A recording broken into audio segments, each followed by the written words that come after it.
ಅಧ್ಯಕ್ಷ ಕ್ರಾಪೋ, ರ್ಯಾಂಕಿಂಗ್ ಸದಸ್ಯ ಬ್ರೌನ್, ಸಮಿತಿಯ ಸದಸ್ಯರು, ಇಂದು ನಿಮ್ಮೊಂದಿಗೆ ಮಾತನಾಡಲು ಅವಕಾಶ ನೀಡಿದ್ದಕ್ಕಾಗಿ ಧನ್ಯವಾದಗಳು. ನನ್ನ ಹೆಸರು ಪೀಟರ್ ವ್ಯಾನ್ ವಾಲ್ಕೆನ್ಬರ್ಗ್ ಮತ್ತು ನಾನು ಕಾಯಿನ್ ಸೆಂಟರ್ನಲ್ಲಿ ಸಂಶೋಧನಾ ನಿರ್ದೇಶಕನಾಗಿದ್ದೇನೆ. ಕ್ರಿಪ್ಟೋಕರೆನ್ಸಿ ಮತ್ತು ಸಾರ್ವಜನಿಕ ಬ್ಲಾಕ್ಚೈನ್ ನೆಟ್ವರ್ಕ್ಗಳ ಮೇಲೆ ಪರಿಣಾಮ ಬೀರುವ ಸಾರ್ವಜನಿಕ ನೀತಿ ಸಮಸ್ಯೆಗಳ ಮೇಲೆ ಕೇಂದ್ರೀಕರಿಸಿದ ಸ್ವತಂತ್ರ ಲಾಭರಹಿತ ಸಂಸ್ಥೆ. ಬಿಟ್ಕಾಯಿನ್ ಎಂದರೇನು?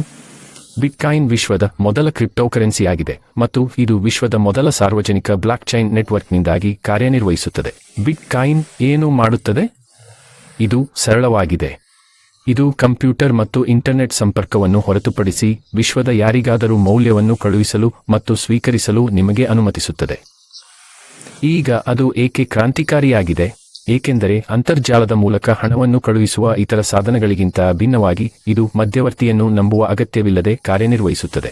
ನಡುವೆ ಯಾವುದೇ ನಿಗಮದ ಕೊರತೆ ಎಂದರೆ ಬಿಟ್ಕಾಯಿನ್ ವಿಶ್ವದ ಮೊದಲ ಸಾರ್ವಜನಿಕ ಡಿಜಿಟಲ್ ಪಾವತಿ ಮೂಲಸೌಕರ್ಯವಾಗಿದೆ. ಮತ್ತು ಸಾರ್ವಜನಿಕವಾಗಿ ನಾನು ಸರಳವಾಗಿ ಎಲ್ಲರಿಗೂ ಲಭ್ಯವಿದ್ದೇನೆ ಮತ್ತು ಯಾವುದೇ ಒಂದು ಘಟಕದ ಒಡೆತನದಲ್ಲ. ಈಗ ನಾವು ಮಾಹಿತಿಗಾಗಿ, ವೆಬ್ಸೈಟ್ಗಳಿಗಾಗಿ, ಇಮೇಲ್ಗಾಗಿ ಸಾರ್ವಜನಿಕ ಮೂಲಸೌಕರ್ಯವನ್ನು ಹೊಂದಿದ್ದೇವೆ. ಇದನ್ನು ಇಂಟರ್ನೆಟ್ ಎಂದು ಕರೆಯಲಾಗುತ್ತದೆ. ಆದರೆ ನಮ್ಮಲ್ಲಿರುವ ಏಕೈಕ ಸಾರ್ವಜನಿಕ ಪಾವತಿ ಮೂಲಸೌಕರ್ಯವೆಂದರೆ ಕಾಗದದ ಹಣದಂತೆ ನಗದು, ಮತ್ತು ಇದು ಮುಖಾಮುಖಿ ವಹಿವಾಟುಗಳಲ್ಲಿ ಮಾತ್ರ ಕಾರ್ಯನಿರ್ವಹಿಸುತ್ತದೆ. ಬಿಟ್ಕಾಯಿನ್ಗೆ ಮೊದಲು ನೀವು ದೂರದಿಂದ ಫೋನ್ ಅಥವಾ ಇಂಟರ್ನೆಟ್ ಮೂಲಕ ಯಾರಿಗಾದರೂ ಪಾವತಿಸಲು ಬಯಸಿದರೆ ನೀವು ಸಾರ್ವಜನಿಕ ಮೂಲಸೌಕರ್ಯವನ್ನು ಬಳಸಲು ಸಾಧ್ಯವಿಲ್ಲ. ಅವರ ಪುಸ್ತಕಗಳನ್ನು ತೆರೆಯಲು ಮತ್ತು ನಿಮಗೆ ಡೆಬಿಟ್ ಮಾಡುವ ಮತ್ತು ನೀವು ಪಾವತಿಸುತ್ತಿರುವ ವ್ಯಕ್ತಿಗೆ ಕ್ರೆಡಿಟ್ ಮಾಡುವ ಲೆಡ್ಜರ್ ನಮೂದನ್ನು ಸೇರಿಸಲು ನೀವು ಖಾಸಗಿ ಬ್ಯಾಂಕ್ ಅನ್ನು ಅವಲಂಬಿಸುತ್ತೀರಿ. ಮತ್ತು ನೀವಿಬ್ಬರೂ ಒಂದೇ ಬ್ಯಾಂಕ್ ಅನ್ನು ಬಳಸದಿದ್ದರೆ ಅದರ ನಡುವೆ ಅನೇಕ ಬ್ಯಾಂಕುಗಳು ಮತ್ತು ಬಹು ಲೆಡ್ಜರ್ ನಮೂದುಗಳು ಇರುತ್ತವೆ. ಬಿಟ್ಕಾಯಿನ್ನೊಂದಿಗೆ ಲೆಡ್ಜರ್ ಸಾರ್ವಜನಿಕ ಬ್ಲಾಕ್ಚೈನ್ ಆಗಿದೆ ಮತ್ತು ಯಾರಾದರೂ ಆ ಲೆಡ್ಜರ್ಗೆ ಪ್ರವೇಶವನ್ನು ಸೇರಿಸಬಹುದು, ತಮ್ಮ ಬಿಟ್ಕಾಯಿನ್ಗಳನ್ನು ಬೇರೊಬ್ಬರಿಗೆ ವರ್ಗಾಯಿಸಬಹುದು, ಮತ್ತು ಯಾರಾದರೂ ಅವರ ರಾಷ್ಟ್ರೀಯತೆ, ಜನಾಂಗ, ಧರ್ಮ, ಲಿಂಗ ಅಥವಾ ಕ್ರೆಡಿಟ್ ಅರ್ಹತೆಯನ್ನು ಲೆಕ್ಕಿಸದೆ ಡಿಜಿಟಲ್ ಪಾವತಿಗಳನ್ನು ಸ್ವೀಕರಿಸಲು ಯಾವುದೇ ವೆಚ್ಚವಿಲ್ಲದೆ ಬಿಟ್ಕಾಯಿನ್ ವಿಳಾಸವನ್ನು ರಚಿಸಬಹುದು.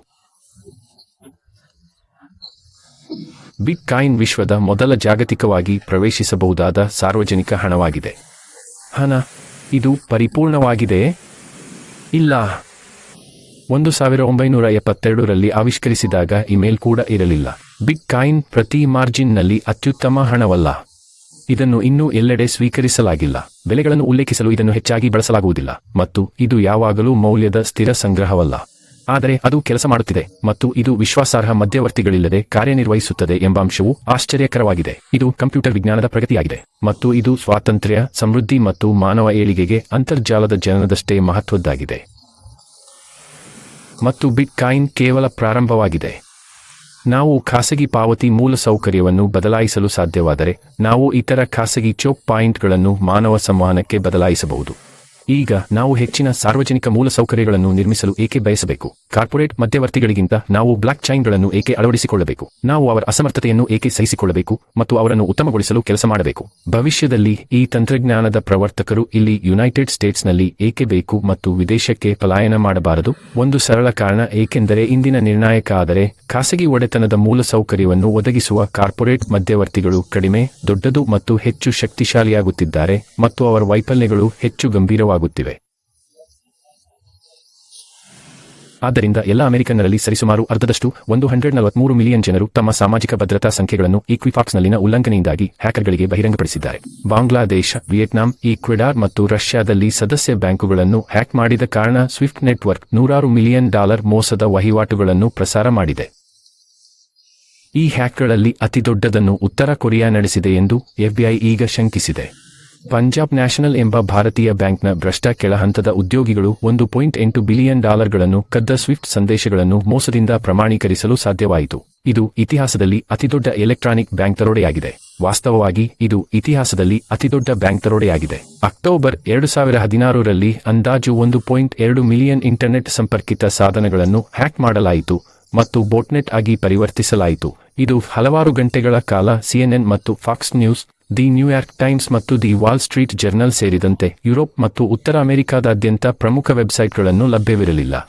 ಹೆಚ್ಚೆಚ್ಚು ಭೌತಿಕ ಯಂತ್ರಗಳನ್ನು ಅವುಗಳ ಸಾಮರ್ಥ್ಯಗಳನ್ನು ಹೆಚ್ಚಿಸಲು ಅಂತರ್ಜಾಲಕ್ಕೆ ಸಂಪರ್ಕಿಸಲಾಗುತ್ತಿದೆ. ಇಂಟರ್ನೆಟ್ ಆಫ್ ಥಿಂಗ್ಸ್ ಎಂದು ಕರೆಯಲ್ಪಡುವ ಖಾಸಗಿ ಮತ್ತು ವಿಶ್ವಾಸಾರ್ಹ ಮಧ್ಯವರ್ತಿಗಳ ಒಡೆತನದ ಮತ್ತು ನಿರ್ವಹಿಸುವ ಸರ್ವರ್ಗಳ ಮೂಲಕ ಅವುಗಳನ್ನು ತಂತಿ ಮಾಡಲಾಗುತ್ತದೆ. ಸೆಂಟ್ನಿಂದ ಪೇಸ್ಮೇಕರ್ಗಳು, ಜೂಡ್ಸ್ ಆಸ್ಪತ್ರೆಯನ್ನು ಹ್ಯಾಕ್ ಮಾಡಲಾಗಿದೆ. ಟ್ರೆಂಡ್ನೆಟ್ನ ಬೇಬಿ ಮಾನಿಟರ್ಗಳನ್ನು ಹ್ಯಾಕ್ ಮಾಡಲಾಗಿದೆ. ಮತ್ತು ಜೀಪ್ನಿಂದ ಬರುವ ಜೀಪುಗಳನ್ನು ದೂರದಿಂದಲೇ ಕಮಾಂಡರ್ ಮಾಡಿ ರಸ್ತೆಯಿಂದ ಓಡಿಸುವ ಹಂತಕ್ಕೆ ಹ್ಯಾಕ್ ಮಾಡಲಾಗಿದೆ. ಈಗ ವೈಫಲ್ಯದ ಏಕೈಕ ಬಿಂದುಗಳನ್ನು ಹೊಂದಿರುವ ವ್ಯವಸ್ಥೆಗಳಲ್ಲಿ ಆ ದುರ್ಬಲತೆಗಳು ತಪ್ಪಿಸಿಕೊಳ್ಳಲಾಗದು. ವೈಫಲ್ಯದ ಅಂಶವು ನಿಗಮವೇ ಅಥವಾ ಅದು ಸರ್ಕಾರವೇ ಎಂಬುದು ಮುಖ್ಯವಲ್ಲ. ವೈಫಲ್ಯದ ಒಂದೇ ಒಂದು ಅಂಶ ಇರಬಾರದು. ಇದೇ ರೀತಿಯ ಚೋಕ್ ಪಾಯಿಂಟ್ಗಳು ಅಂತರ್ಜಾಲದ ಮುಂದೆ ಅಸ್ತಿತ್ವದಲ್ಲಿದ್ದವು. ನೀವು ಸಂದೇಶವನ್ನು ತಲುಪಿಸಲು ಬಯಸಿದರೆ ನೀವು 3 ದೂರದರ್ಶನ ಪ್ರಸಾರಕರಲ್ಲಿ ಒಂದನ್ನು ಅಥವಾ ಬೆರಳೆಣಿಕೆಯಷ್ಟು ಪತ್ರಿಕೆಗಳನ್ನು ನೋಡಬೇಕಾಗುತ್ತದೆ. ಖಾಸಗಿ ನಿಗಮಗಳು ಅತ್ಯಗತ್ಯ, ಆದರೆ ಯಾವುದೇ ನಿರ್ಣಾಯಕ ಮೂಲಸೌಕರ್ಯವು 1 ಅಥವಾ 2 ಅವಲಂಬಿಸಬಾರದು. ಇಂಟರ್ನೆಟ್ ಸಂವಹನ ಮೂಲಸೌಕರ್ಯದಲ್ಲಿನ ವೈಫಲ್ಯದ ಏಕೈಕ ಬಿಂದುಗಳನ್ನು ತೆಗೆದುಹಾಕಿತು ಮತ್ತು ಅದರ ಸಾರ್ವಜನಿಕ ಹಳಿಗಳ ಮೇಲೆ ನಿರ್ಮಿಸಲಾದ ಹೊಸ ಮಾಧ್ಯಮ ನಿಗಮಗಳ ನಡುವೆ ಸ್ಪರ್ಧೆಯ ಅಲೆಯನ್ನು ಉಂಟುಮಾಡಿತು.